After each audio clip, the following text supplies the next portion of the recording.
Welcome back to Till All Are Done, the show where we are reviewing one toy for every character in the Transformers universe. We are down to our last Minibot, but if you want to start from the very beginning, check out the playlist in the description or click the card in the corner. But the best way to stay tuned for new episodes is to subscribe and see which figures I'm going to showcase next. Gears. Grumpy Gears.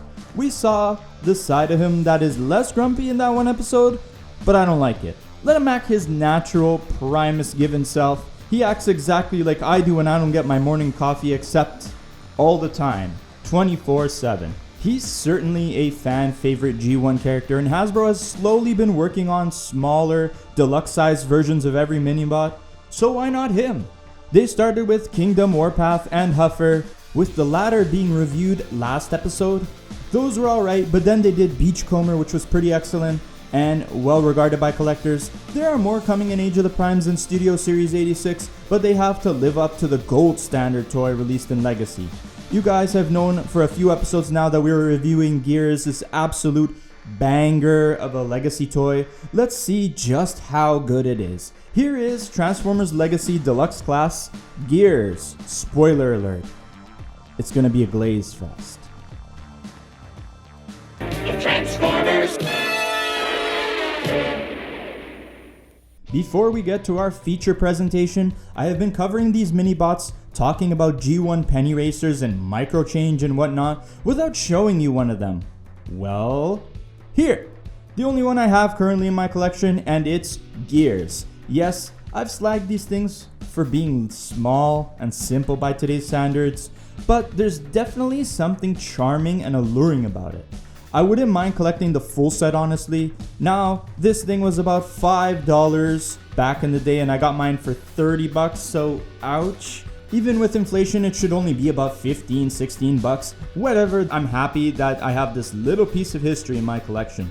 Mine says Takara Japan under the left front wheel instead of Hasbro. So this is either the actual microchange version of the toy, or it could be from a cancelled toy line called Mysterians, which if Hasbro had not bought the company making Mysterians, it would have been the first release of some of these Minibots in America even before Transformers touchdown. The toy itself is quite quaint by today's standards. It's small at only 2 inches long in alt mode and fits in the palm of my hand.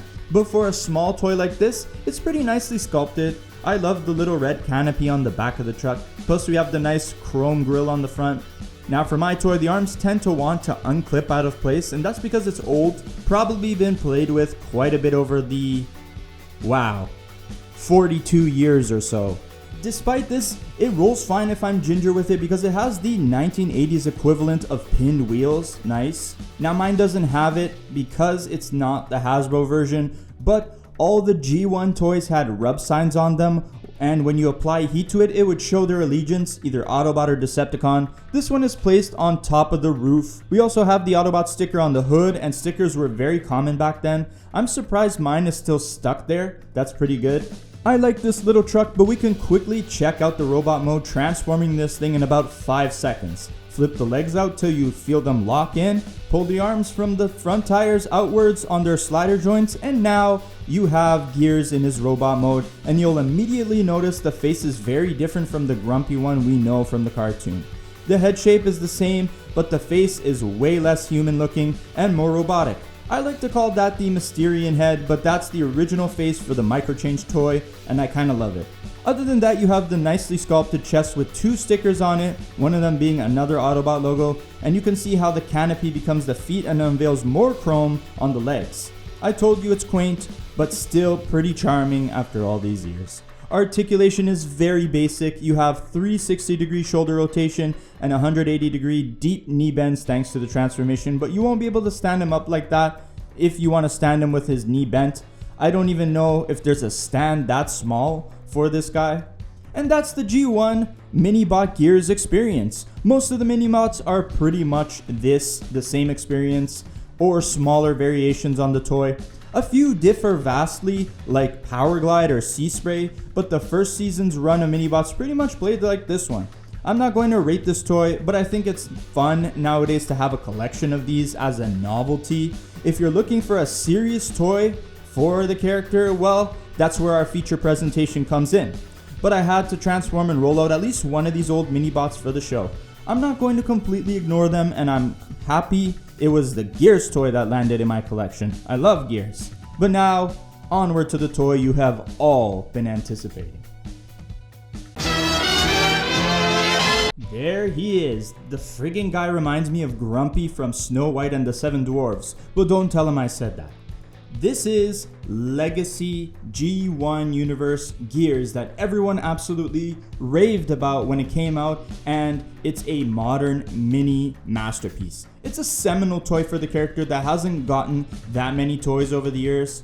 There was that one Generations toy that was nice, but never this cartoon accurate, and honestly never this fantastic.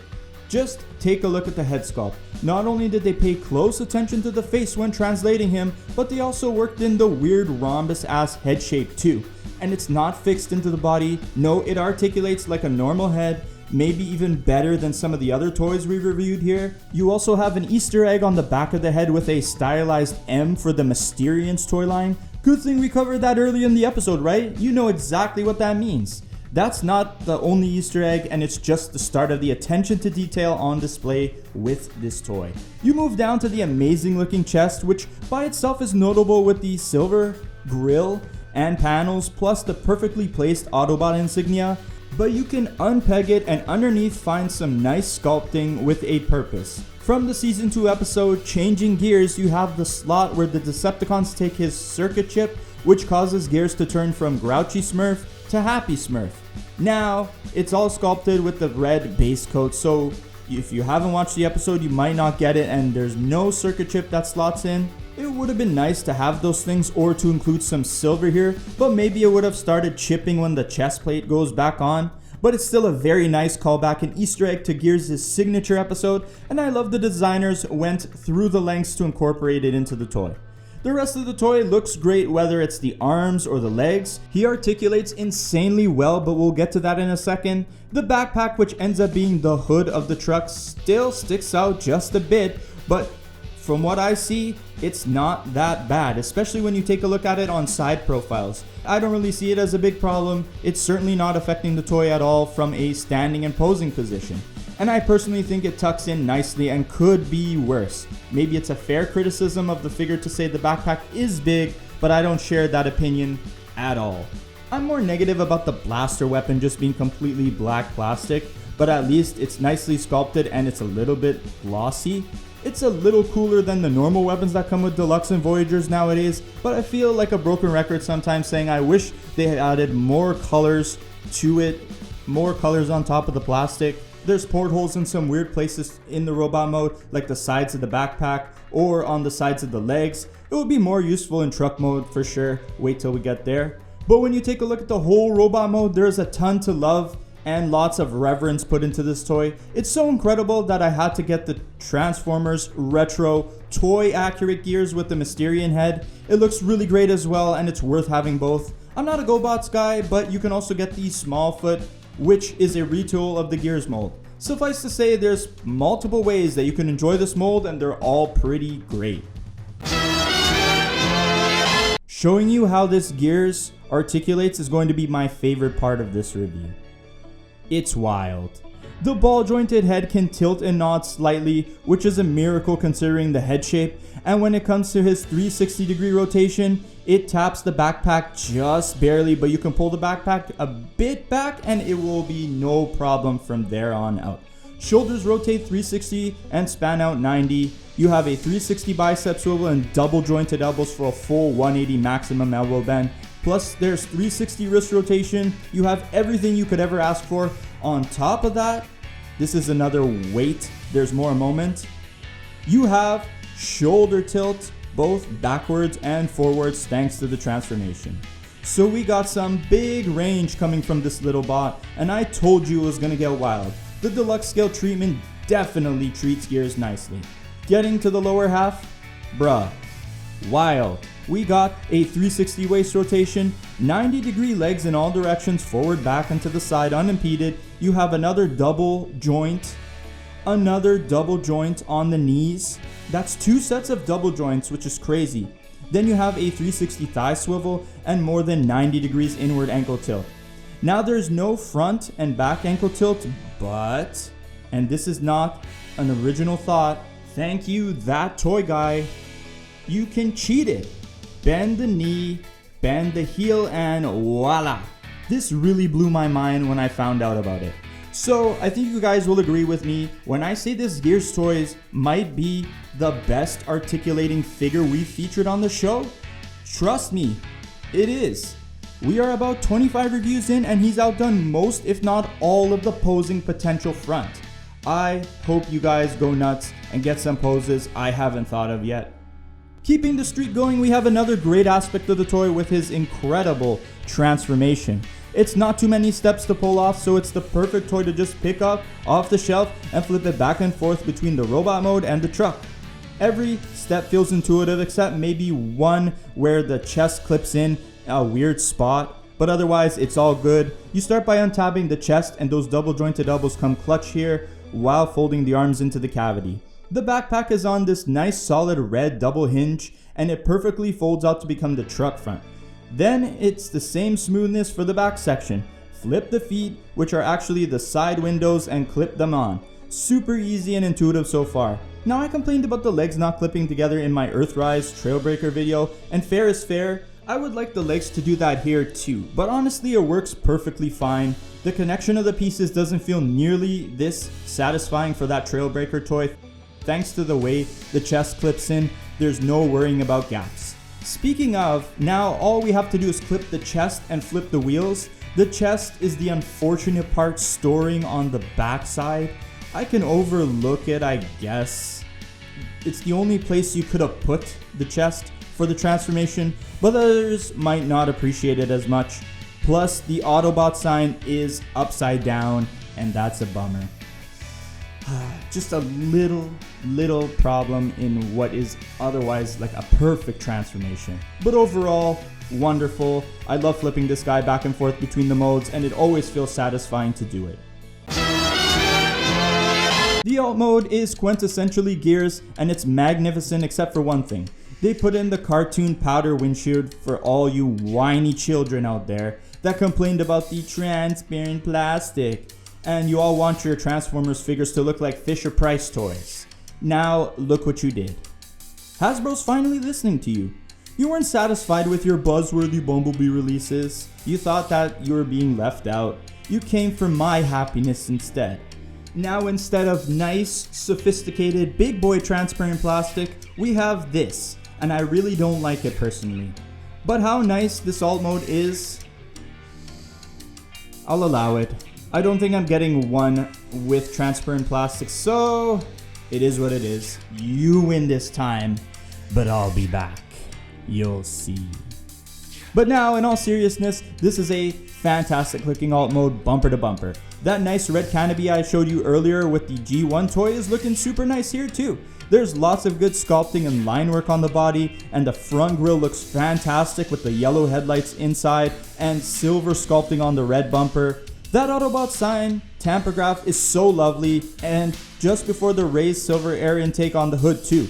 Awesome. Again, bummer about the upside down insignia on the back, but it is what it is. The weapon uses that special peg to mount sideways on top of the roof of the truck, or you can use the 2 sets of ports on the sides of the truck to peg the weapon in. It's nothing special, but I'm not going to use those peg holes anyways. The weapon will go on the roof if I'm going to put it there. Because of the way the wheels fold out for fun, you can fold them back in and pretend you have a hover truck. Hey, you get a Cybertronian mode out of it. A little bit of play factor never hurt anybody. Now, aside from being pegged on, which you know how I feel about that, sometimes when I roll the figure, the wheels will bend in on the transformation joints. While they do clip in place when you extend them, I feel like it's not a super tight enough fit, and the wheels tend to cave back in at times. This will be more of an issue for owners who legitimately play with their toys, like smash crash kind of play. They are meant for that after all, despite the Generations line being intended for older fans. But overall, solid alt mode that I don't think is going to get better, and in general I feel like the whole toy is not going to get better. you witnessed the articulation firsthand. This toy goes so damn hard. Other than more paint apps and fixing those little things, how does it get better than this toy? This is the definitive Gears toy for your G1 collection and will be the definitive version for a long time unless they do something like a dramatic capture version with a high quality level of paint and charge more for it. But if you get this one, you probably won't have to buy a Gears toy out of necessity ever again. I bought the retro one because I like the G1 toy aesthetic, but I didn't need it, I just wanted it. When a toy comes out along like this, it deserves high praise and remarks. And this is where I struggle. I'm giving this toy a 4.5 out of 5. Oh, brother, this guy stinks! What the heck? Who threw this tomato? I want to give this thing a 5 so badly.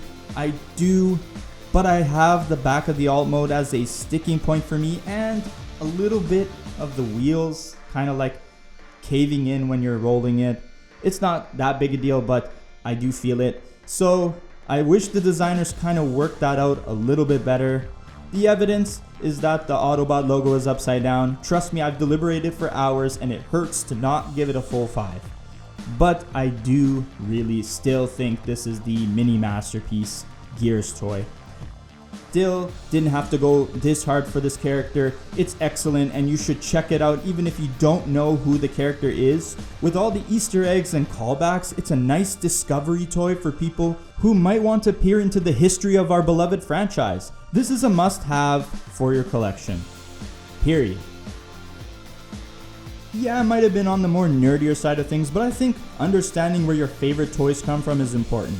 But that's our last Minibot and last Autobot for the very first episode of G1. It took a while, but we did it. However, we have to go back and pick up survivors because there's one Decepticon we missed. Find out who that is by subscribing and catching the next episode of Till All Are Done. Thanks for spending some of your precious time here with me on the JR Magnus channel, and peace out.